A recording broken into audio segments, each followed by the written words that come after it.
ആഗോള അയ്യപ്പ സംഗമത്തിൽ ചിലവായ കോടികൾ എങ്ങനെ കണ്ടെത്തും എന്നറിയാതെ ദേവസ്വം ബോർഡ്.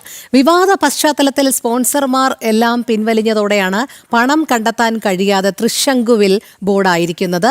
ധൂർത്ത് സംഗമത്തിന് ചിലവായ 7.11 കോടി രൂപ വേണമെന്ന നിലപാടിൽ ഉറച്ചു നിൽക്കുകയാണ് ഇവന്റ് മാനേജ്മെന്റ് കമ്മിറ്റി. എന്നാൽ 4.75 കോടി രൂപ മാത്രമാണ് പരിപാടിക്ക് ചിലവായതെന്നും ആ തുക മാത്രമേ നൽകൂ എന്നുമാണ് ബോർഡിന്റെ നിലപാട്. അരുൺ കൊടുങ്ങൂർ ചേരുന്നു. അരുൺ, നമുക്കറിയാം ആഗോള അയ്യപ്പ ഭക്ത സംഗമവുമായി ബന്ധപ്പെട്ടുള്ള കണക്കുകൾ, അത് ആ കള്ളക്കണക്കുകളൊക്കെ ഏത് രീതിയിലാണ് പുറത്തു വന്നത് എന്നുള്ളത്. ഇപ്പോൾ ചിലവായ തുക സംബന്ധിച്ചൊരു വലിയ ആശയക്കുഴപ്പം നിഴലിക്കുന്നുണ്ട്. എന്തായാലും ഇവന്റ് മാനേജ്മെന്റ് പറയുന്നത് തങ്ങൾക്ക് അവകാശപ്പെട്ട ആ തുക മുഴുവൻ ലഭിക്കണം എന്നുള്ളതാണ്. അപ്പോൾ ആ തുക കണ്ടെത്താനുള്ള നെട്ടോട്ടത്തിലാണോ ബോർഡ് ഇപ്പോൾ? തീർച്ചയായും ഈ അയ്യപ്പ സംഗമം പ്രഖ്യാപിച്ചത് അന്നത്തെ ദേവസ്വം മന്ത്രിയായിരുന്ന VN വാസവനായിരുന്നു പ്രഖ്യാപിച്ചിരുന്നത്. ഇങ്ങനൊരു അയ്യപ്പ ഭക്ത സംഗമം, ശബരിമലയുടെ സമഗ്ര വികസനം എന്നുള്ള ഒരു വലിയ ലക്ഷ്യമാണ് ഞങ്ങൾക്ക് ഇതിന് പിന്നിലുള്ള.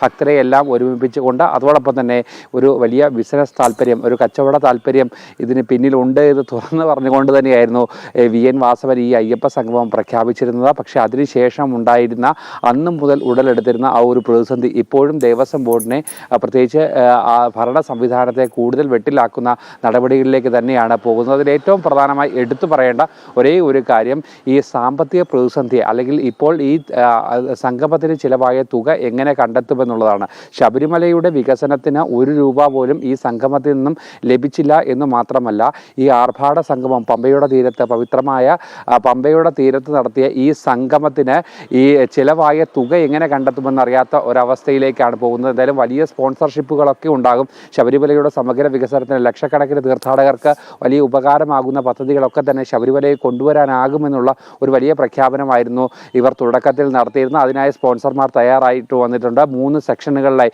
ശബരിമലയുടെ സമഗ്ര വികസനത്തെ പറ്റിയുള്ള ക്ലാസുകൾ, അതിനുവേണ്ട പ്രോജക്റ്റുകൾ, ഈ കാര്യങ്ങളൊക്കെ തന്നെ നടത്തിയത്. പക്ഷേ ഏറ്റവും ഒടുവിൽ വന്നെത്തി നിൽക്കുന്നത് ഈ അയ്യപ്പ ഭക്ത സംഗമത്തിന്, പ്രത്യേകിച്ച് ജർമ്മൻ പന്തലടക്കം, അതോടൊപ്പം തന്നെ ഇവന്റ് മാനേജ്മെന്റ്, അതോടൊപ്പം തന്നെ അത്യാഡംബരമായ ഫുഡ്, അങ്ങനെയുള്ള ഭക്ഷണം എന്നിവയ്ക്കൊക്കെയുള്ള ചിലവായ തുക എവിടെ നിന്ന് കണ്ടെത്തുമെന്നുള്ള ഒരു വലിയ ആശയക്കുഴപ്പത്തിലേക്കാണ്.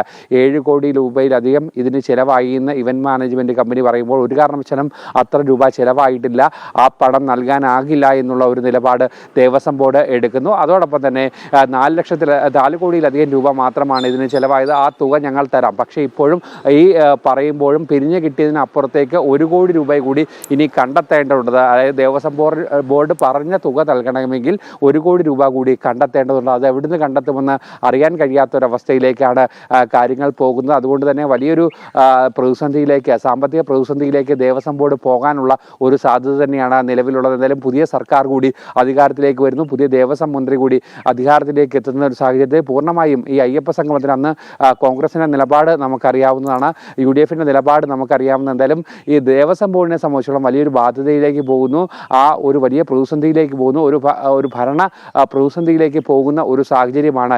എങ്ങനെ ഈ തുക തിരിച്ചു നൽകുമെന്നുള്ള ഒരു വലിയ ചോദ്യത്തിന് മുന്നിൽ പകച്ചു നിൽക്കുകയാണ് ദേവസ്വം ബോർഡ്. എന്തായാലും നമുക്കറിയാം, ഈ തുകയുണ്ടായിരുന്നെങ്കിൽ, ഈ അയ്യപ്പ സംഗമത്തിന് മുടക്കിയ തുകയുണ്ടായിരുന്നെങ്കിൽ ഇനി വീണ്ടും ഒരു മണ്ഡലകാലം കൂടി വരികയാണ്. അത് പമ്പയിലടക്കം ഈ തീർത്ഥാടകർക്ക് എത്രത്തോളം സൗകര്യം ഉണ്ടാക്കുമായിരുന്നു. ദേവസ്വം ബോർഡിൻ്റെ കണക്ക് പ്രകാരമാണെങ്കിൽ 7 കോടി രൂപ, 7 കോടി രൂപയായിരുന്നെങ്കിൽ ഈ അയ്യപ്പ ഭക്തർക്ക്, സാധാരണപ്പെട്ട ഭഗവാനെ ആശ്രയിച്ച് ഭഗവാന് മുന്നിലേക്ക് ഇരുമുടിക്കെട്ടേന്തി മാലയിട്ട് നോമ്പെടുത്ത് വരുന്ന ആ ഭക്തർക്ക് എത്രത്തോളം സൗകര്യങ്ങൾ ഒരുക്കാവുന്നു എന്നുള്ള ഒരു വലിയ ചോദ്യം കൂടിയാണ് ഇവിടെ അവശേഷിക്കുന്നത്. രോഹിണി.